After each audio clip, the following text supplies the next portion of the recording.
Now this is what I like to see. Hello everybody, thank you so much for joining me today. I am so very excited to have you here. Today I've got one of my favorite things to do ever, and that is unboxing some book mail. I'm so excited. Book Outlet just had all of their fiction books on sale for $5.99, so I figured that was an opportunity that I could absolutely not pass up. So I have a little unboxing here for you, and I'm gonna show you what all I got. I got this sweet little like box cutter for Nick. I don't even know how to open it. I feel like literally every time I get a package from Book Outlet, it's like already open, essentially. Like they just do a really terrible job at packaging them. I literally jumped on the sale, I'm not even kidding, like within like 30 minutes of me getting the email that they were actually doing this, and then one of the books that I had in my buggy that I was about to get sold out as I was in the process of trying to check out, which is really disappointing, but I'm sure I'll survive. So the first book that I have here is Hello Stranger by Catherine Center. I have heard so many good things about this author. I bought The Bodyguard, I think, in the last book haul that I had from Book Outlet. I thoroughly am eager to read them. I think they're gonna be so fun. I've heard tons and tons of great things from her books, so I'm very curious to see if these live up to the hype for me or not. I feel like so far these are in a lot better condition than the last ones that I got. Not that it's really that big of a deal, because for $5.99 I can swing pretty much any book, but these are, I mean, for a hardcover for $5.99, that's like fantastic. Then I got The Do-Over by Lynn Painter. I was also trying to get another one of hers. I don't remember which one it was. I think it was like a little yellow cover, if I'm not mistaken. It's like Truly Yours or something. That could be a different author. I don't know what I'm trying to say, but there was another one that I was trying to get by Lynn Painter that I ended up not being able to get, but I did get this one. I've heard, again, fabulous things. I have one of her books, but I have not gotten a chance to read it yet, but again, I hear everybody raving about them, so I figured I might as well just go ahead and get myself stocked up and just prepare for me actually reading the first one and then just really enjoying it. But we'll see. I could not like them, but I doubt it. Everybody says that they're sweet little YA romance books, so gotta get behind that. And they're clean, which is nice. All of them, I don't know why, but they always have like the little black dots on the books for some reason. I used to be like super finicky about like the condition of my books, and I wanted them to be like 100% perfect, but I've just come to the realization that that's not necessarily realistic all the time. And if you're gonna read a book, then sometimes they're gonna get messed up, and it's not the end of the world. Then I got Survive the Night by Riley Sager. I just got another one of his books. Again, everybody says that he is like the go-to thriller author. I have not read any of them yet, which this is so bad. Me just getting a whole bunch of books from like authors that I've never read before and just stockpiling on their books, and then if I don't like them, I'm kind of just stuck with them. I think that it's hard to go wrong with a thriller, so I'm not thinking that I'm going to dislike any of his books by any means, especially if everybody rates them so highly and continuously raves about them. I don't know that I've heard anything about this book in particular. I've heard things about like the house across this lake or something like that, and then there's another one with the red cover and then like the little thing down there. You probably know what I'm talking about, but I'm very excited to get to this one at some point. For the most part, these are actually in pretty decent condition. I will say that if you are more concerned about the way that your books physically look, then I would maybe not order from Book Outlet. I think that they're more of like a place that just acquires books from other places, or if maybe there's like an overstock, they kind of buy them out and then sell them cheaply. I mean, this one, The Do-Over, was from Target. There's like a little Target sticker on top of it, obviously, so they definitely got that one from Target, but I mean, they're pretty cheap, so for $5.99, I don't mind doing a book haul with some worn books in it. Then I ended up getting Carrie Soto Is Back by Taylor Jenkins Reid. I don't know why this one is so massive, but it's gigantic. I've heard great things about this book as well. I'm not like a tennis enthusiast. I played tennis with my brother, but not like on a professional level by any means, not even close. But I do really enjoy Taylor Jenkins Reid's writing a lot. I enjoy the books that I have read from her thus far. So I'm thinking this one's gonna be a big hit for me. Hopefully, we'll see. Then I got 19 Claws and a Blackbird, I believe is the title. 19 Claws and a Blackbird, yes. So this one I guess is just a bunch of like short stories. I read Tender's the Flesh, and no pun intended, but I literally ate it up. It was so good, at least I thought, loved it. So I've been wanting to get this one for a long time, but I just hadn't come around to it yet, and then whenever I saw that it was $5.99, I couldn't resist. I'm very eager for this one. I've heard a lot of people say that they don't love this one as much. It's not like as good, but I don't really mind. I still think that it's going to be intriguing. little short stories. This one, I honestly don't know what caused me to get this, and I also don't love the fact that there's a permanent like price sticker on it. I feel like that's kind of tacky, no offense. This one is House of Salt and Sorrows. I don't know anything about this book. I don't think I've heard anybody talk about this at all. I thought that the cover looked really cool online. It definitely looks a lot cooler online than it does in person. Again, I hate the sticker thing. I don't know why it's like that. But this one was the first book in a series. I figured if I don't like it, then that's okay. It's not going to be the end of the world because it was only $5.99. But I don't know, I think that this is like another fantasy series. I'm very excited to kind of see what it's about and then maybe jump into it. We'll see. I know a lot of people rant and rave about Stephanie Garber. I have yet to read any of her books either, but I will get to them at some point. That's my goal. I think some of them are on Kindle Unlimited. If I'm not mistaken, I could totally be, I'm not really sure. But if they are, I'll get to those at some point, and then I can read the second trilogy that she has, and then I'll be able to tell if her little step inside a fairy tale, well, I guess it doesn't like actually, she's not actually saying that the book is good or bad. She's just saying that step inside a fairy tale. That's her comment on this book. So maybe it sucks and she's just trying to be nice, but we'll see. I'm intrigued. Haunting, atmospheric, and immersive. And it says, in a manor by the sea, 12 sisters are cursed. So it's kind of, to me, it feels kind of like Little Mermaid-esque. We'll see though. I don't know. I'm excited for it. I think it'll be fun.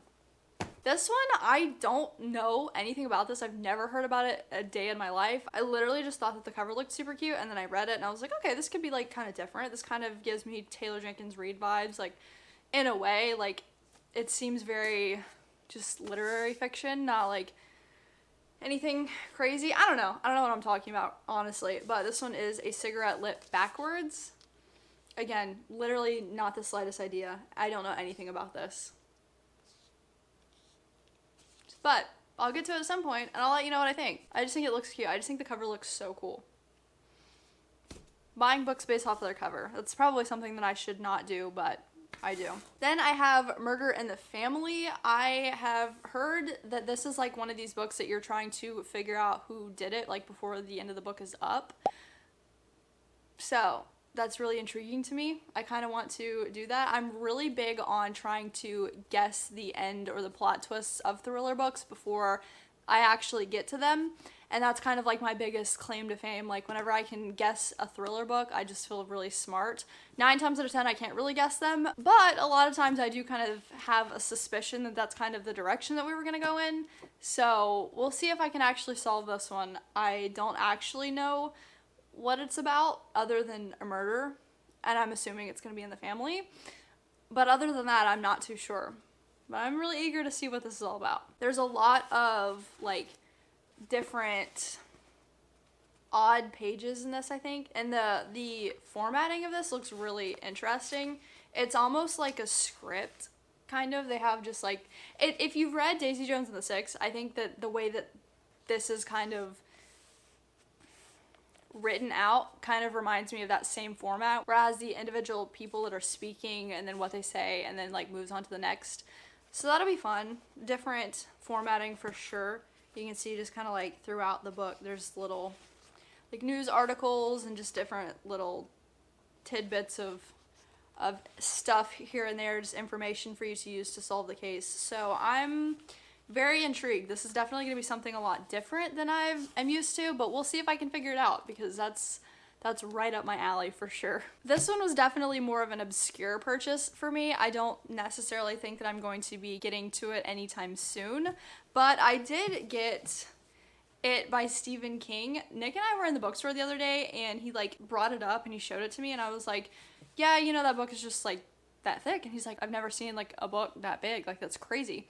So I figured while we were on the topic, while I was thinking about it, I figured that it would be very interesting to read. I heard a lot of people say that this was like a pretty scary one that he's written. I read Pet Sematary and it just wasn't anything that eerie. I don't know. I watched the movie and to me it just was like okay. I didn't care for the book as much either, so it just didn't really give me the fear that I was kind of hoping for.